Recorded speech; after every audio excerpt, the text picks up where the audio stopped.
Hey, Dr. Wright. Hey, You Ashley. talk a lot about mindfulness, visualization. What role does that play in bringing someone from, a D3 to a D1 and then to college or to Yes. pro? Yeah, so one of the D3s that I coach has gotten more and more ambitious and he wants to get drafted.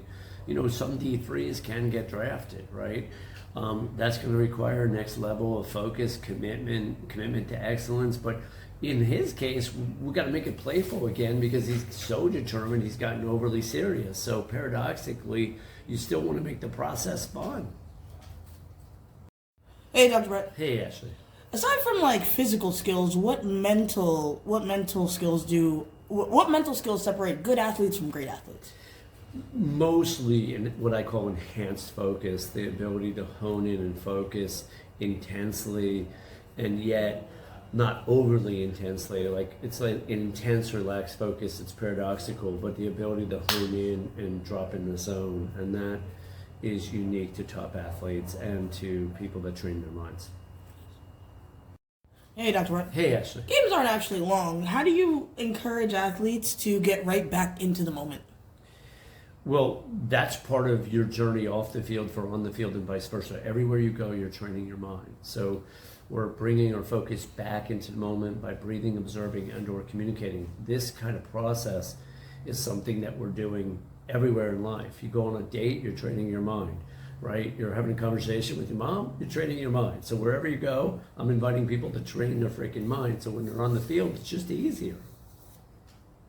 Hey, Dr. Wright. Hey, Ashley. How do you teach athletes to become more disciplined and balanced about their eating without being obsessive and disordered about it? Yeah, and that's a process and a journey, Ashley. It's not something that happens overnight, but you're gradually replacing garbage with less garbage and eventually making healthier and healthier choices. As you do that, your focus will be enhanced. As your focus gets enhanced, it's reinforcing. So as your habits get better and better and better, you're going to enjoy yourself more. Hey, Dr. Brett. Hey, Ashley. What are some common issues you see with pro athletes more so than you see with like college or, younger athletes? Well, now it's changing, because some of the college athletes can, get sponsorships and money and so on. But, with the pros, the contracts are issues, right? So it gets a little complicated with agents and contracts and just making sure that you're taking care of yourself that way, negotiating those things.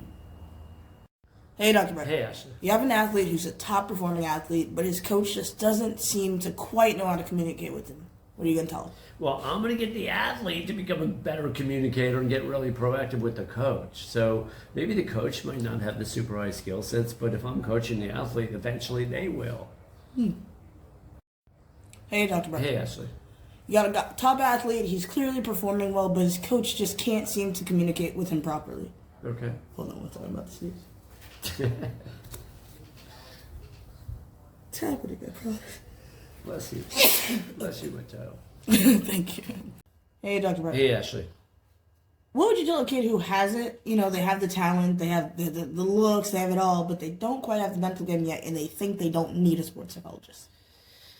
If they think they don't need a sports psychologist, they'll find out at some point they might need one, right? I mean, look, I'm coaching a pro tennis player now, and like his parents, got him started with me maybe like 9 months ago or something, or 6 months ago. It took 3 or 4 months for him to fully embrace my philosophy and what we're up to and to embrace the mental game.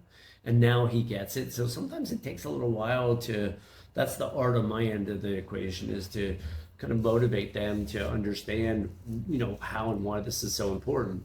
If they're not ready, they're not ready. So some kids just aren't going to be ready, and that's okay.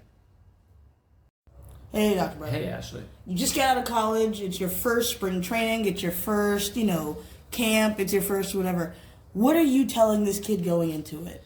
Well, the key is to have fun, because otherwise it could be too much pressure. So there's often a tendency to put too much pressure on yourself as a top athlete. It could be as a business person, it could be anywhere in life, but the higher you go, the more the pressure is. And so you want to remember to enjoy the moments and enjoy the process as well, and make it fun along the way.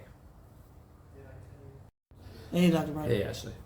If a athlete feels like his career is sort of plateauing, how do you help them sort of get through that?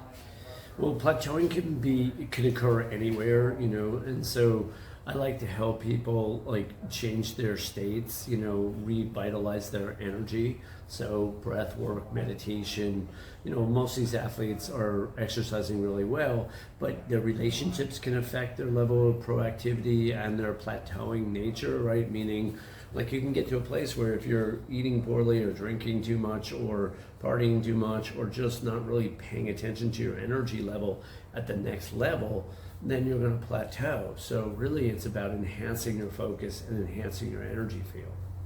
Yes.